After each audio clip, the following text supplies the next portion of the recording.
이번에 살펴볼 자료는 95번이 되겠습니다. 남편하고 소송할 일이 있다면 주로 보통은 이혼 소송이겠죠. 그런데 이 경우에는 내 돈 돌려달라는 소송입니다. 주로 상황을 보면은 부인께서 사업장에서 뛰고 남편은 아마도 그 돈 관리를 하지 않았나 싶어요. 나이가 70이 넘어가지고 어느 날 보니까 돈이 없는 거예요, 은행에. 그래서 어찌된 일인가 찾아보니까 뭐 수십억이 흔적 없이 사라져버린 겁니다. 남편한테 어찌된 일이냐고 물으니까 자기는 모른다는 거죠. 돈을 관리하는 사람이 모른다 그러니 이 여자로서는 참 그야말로 펄쩍 뛰고 자빠질 상황입니다. 이미 심정은 가죠. 남편이 어떻게 했을 것이다. 아마도 이 부인의 생각으로는 다른 여자에게 흘러갔을 것이다.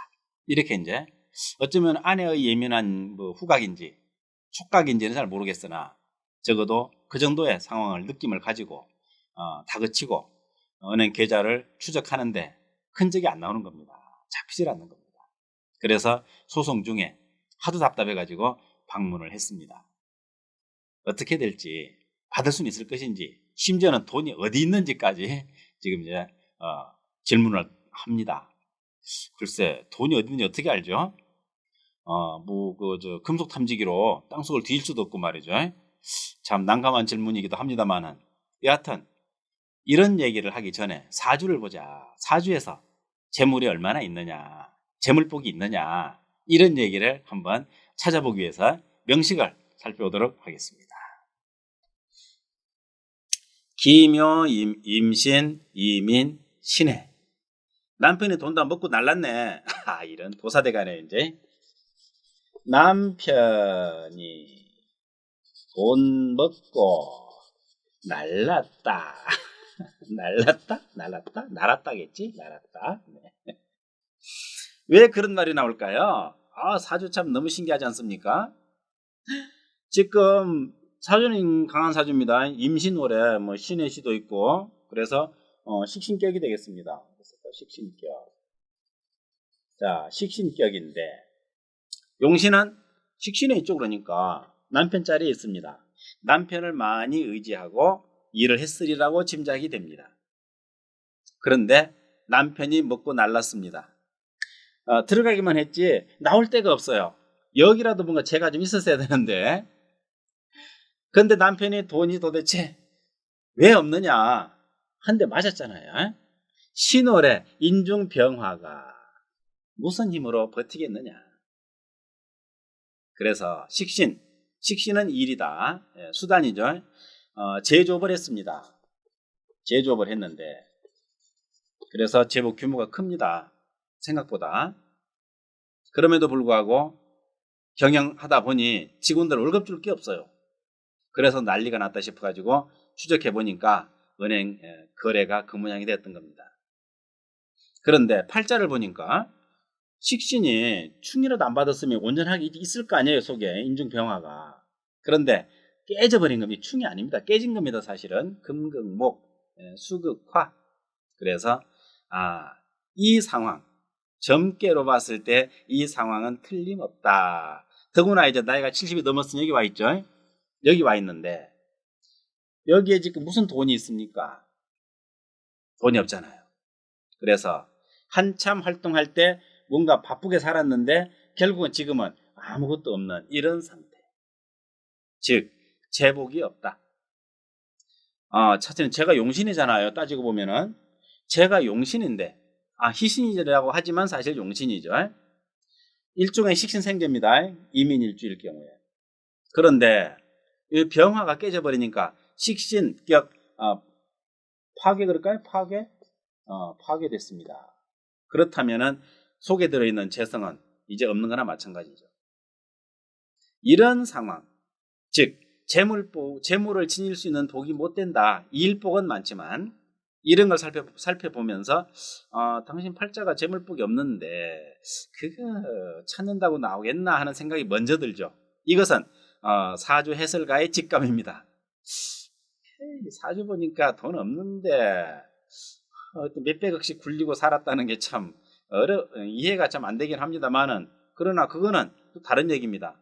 사실은 겉으로 뭐 100억을 굴리더라도 실상은 무일푼일 수도 있거든요. 서류상으로만. 그렇지. 그래서 겉모습 보고 또는 외적으로 보이는 것만 가지고 그 사람의 죄를 얘기하고 사주에서 죄를 논하는 것은 옳지 않다고 봅니다. 금액은 논할 수 없다. 여기서 논할 수 있는 것은 지금 돈이 없다는 겁니다. 거의 없다. 쓸 수 있는, 내가 써야 내 돈이죠. 돈은 누구 것입니까? 쓰는 자의 것이다. 돈은 버는 자의 것입니까? 이치로는 그렇죠. 버는 자가 벌어놓은 거 자기 돈이죠. 그런데 어떻습니까? 돈은 쓰는 자 것입니다.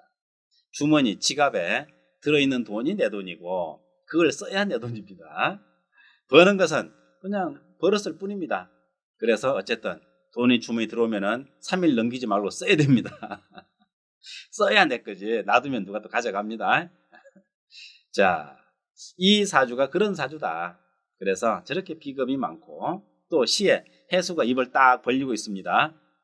돈 먹자고. 네. 마음대로 안 되네요.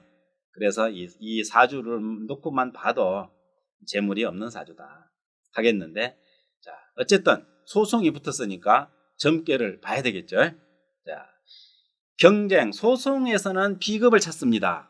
일가는 나 자신이라면 여기 급제가 보이네요. 여기 남편이 되겠네요. 상대가 되겠죠. 자, 내 돈이라는 생각이 굉장히 많겠습니다. 합이 딱 돼 있으니까.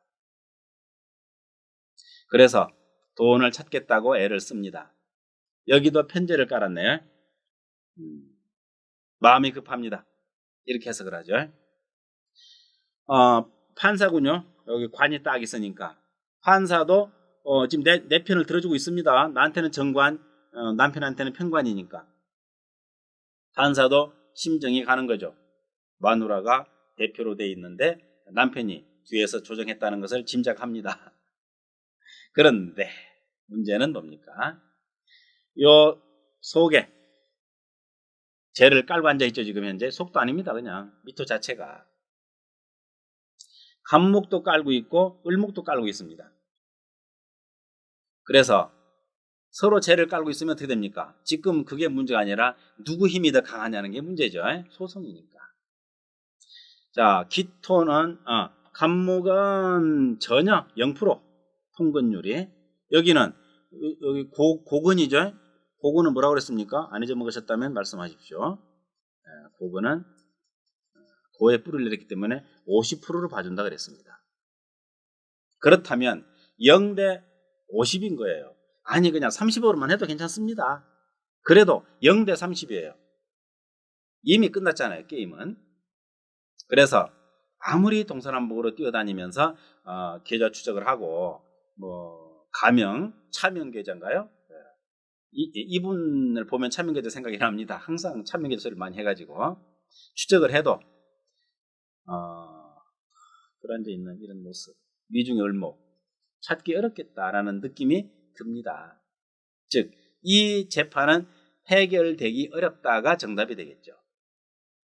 그리고서 세월이 흘렀습니다. 또 흘렀는데 결과적으로 남편의 돈을 한 푼도 찾지도 못하고 어디로 주고받았는지도 모른 채로 그렇게 남편은 갑자기 세상을 떠나고 말았습니다.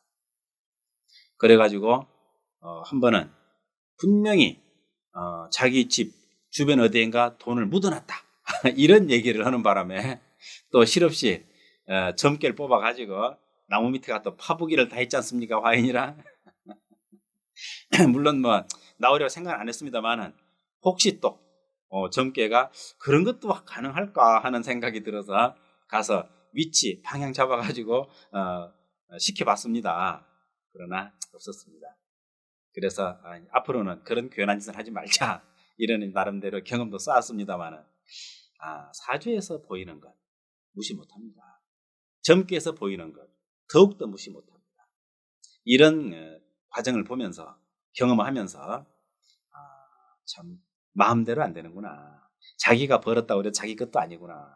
돈은 쓰는 사람 거니까 모쪼록 돈 들어올 때 열심히 쓰시라고 말씀을 드리고 마무리 짓겠습니다.